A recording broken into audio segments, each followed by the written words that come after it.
kind of brown.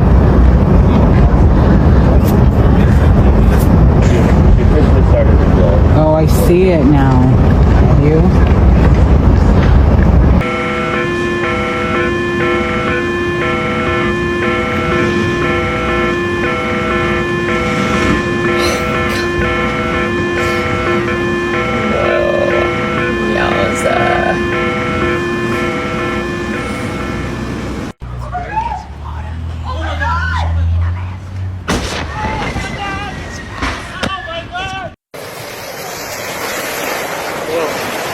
Holy smokes. Holy smokes. Oh my goodness. What in the world is this? Holy smokes. I've never seen this before. Oh my gosh. At 018, the water had a distinctive brown color, signaling that a flash flood was about to occur. By 025, observers could clearly see the flow and monitored it more closely. At 038, the flood began advancing, creating a tense atmosphere.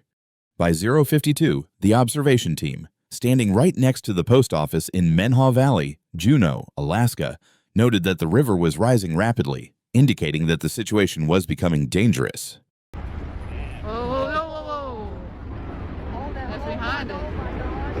Wow. Oh my cow. Look how it moved. Wow, look. You are recording this, right? Yes, sir.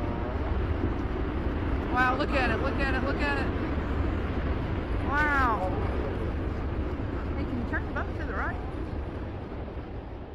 Around 119, a record-breaking flood swept through Juneau as a large volume of melting ice from Suicide Basin poured down, feeding into the Mendenhall River and breaking all previous records. The newly built HESCO flood barriers, over 2 meters high, withstood the strong pressure, protecting hundreds of homes from potential destruction.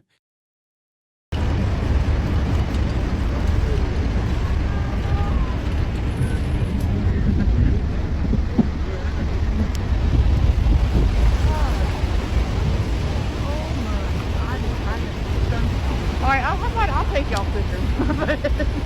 I need it. Look. I think the Lord's gonna go. Feels good. Yeah.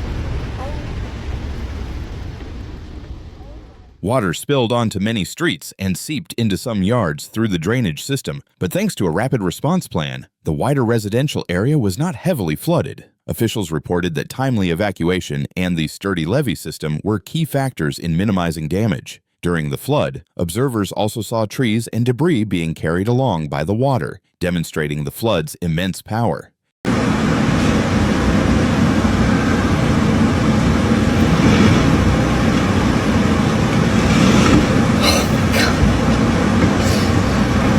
Whoa, yowza.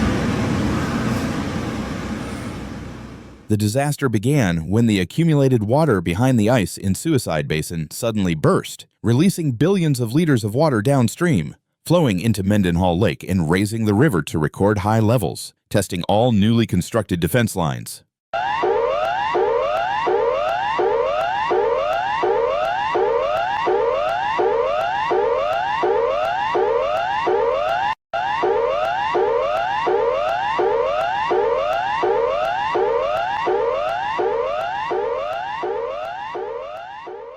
Scientists and rescue teams monitored the event in real time using flow measuring devices, drones, and on-site inspections to assess water levels and check for signs of damage. Although trees were struck by water and the pressure was immense, the barriers remained standing, proving the effectiveness of the flood protection works.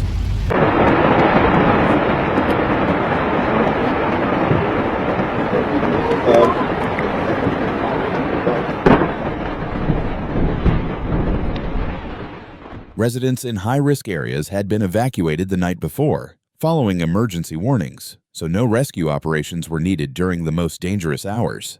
Before the flood, 3 local schools were closed, and a Red Cross Relief Center at Floyd Dryden Gymnasium opened to accommodate affected families. School activities were postponed until cleanup and safety inspections were completed.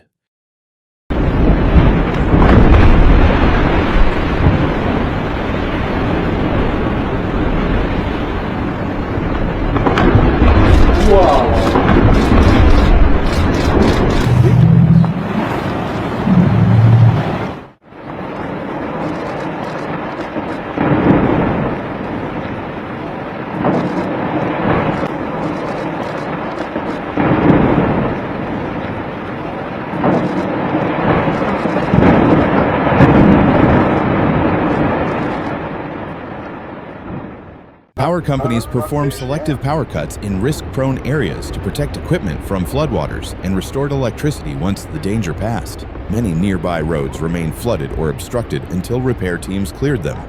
The floods forced damaged access to Backloop Road Bridge, causing erosion of the base material, forcing the bridge to close for repairs.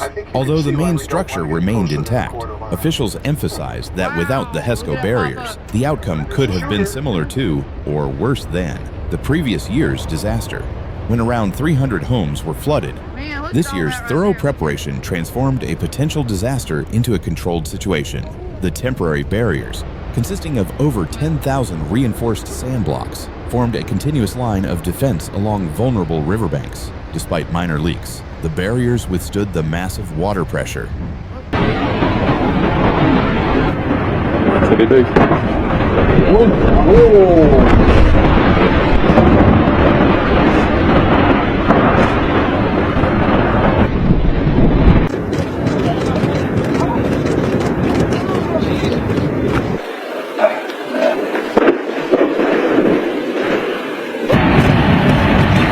During the flood, state, local, and federal agencies coordinated with the U.S. Army to provide supplies and support, while local teams monitored the levee conditions at the flood peak. As the water receded, inspectors checked the barriers, assessed infrastructure damage, and examined private structures for hidden problems. These surveys will help shape repair plans before the next flood season.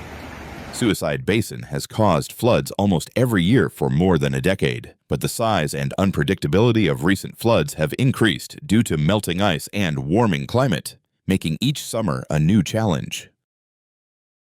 This year's flood in Juneau, Alaska, demonstrated the destructive power of nature, but also highlighted the importance of preparation, evacuation, and a robust flood protection system. Thanks to timely measures, damage could be controlled and minimized, safeguarding lives and property. Nature doesn't send us warnings, but we can.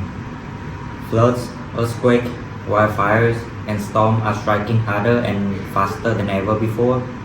By subscribing, you are not just watching, you are joining a movement to stay alert, stay informed, and helps others to do the same.